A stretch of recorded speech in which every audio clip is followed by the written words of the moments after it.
शिरोळ तालुक्यातील 33 ग्रामपंचायतींमध्ये सरपंच प्रशासक, 2 ग्रामपंचायतमध्ये ग्रामसेवक राहणार प्रशासक। शिरोळ तालुक्यातील 33 ग्रामपंचायतींमध्ये प्रशासक सरपंचांनी पदभार स्वीकारला।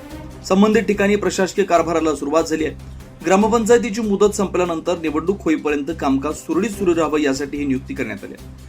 तसेच मौजा आगर व सैनिक टाकळी ग्रामपंचायतीमध्ये प्रशासक म्हणून ग्रामसेवक काम पाहतात।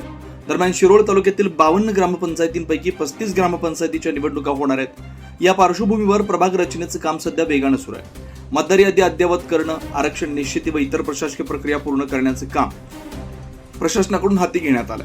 निवडणूक होणाऱ्या ग्रामपंचायतीमध्ये नांदणी, यड्राव, शिरदवाड, शिरडू, नालास, दानोळी, बुबनाड, शेडशाळ, अर्जुनवाड, जैनापूर, उदगाव, कवटेगुलन, गणेशवाडी, टाकळीवाडी, मजरेवाडी, कोंडिग्रे, तमदलगे, निमशिरगाव, दत्तवाड, कुटवाड, घालवाड, शिरटी, हसूर, गौरवाड, तेरवाड, नरसीवाडी, वस्तवाड, कोथळी, चिपरी, घुसरवाड, जुने दानवाड, जांभळी व धरणगुत्ती या 33 ग्रामपंचायतीसह गेल्या वर्षभरापासून मुदत संपलेल्या मौजा आगर व सैनिक टाकळी अशा एकूण 35 ग्रामपंचायतीचा समावेश आहे। ग्राम पातळीवरील सत्तांतराच्या दृष्टीने या निवडणुका महत्त्वपूर्ण मानल्या जात आहेत। इच्छुक उमेदवारांनी तयारी सुरू केली आहे। गावागावात राजकीय हालचालींना वेग आलाय। निवडणूक कार्यक्रम जाहीर झाल्यानंतर तालुक्यातील राजकीय वातावरण आणखी रंगणार असल्याचं चित्र आहे।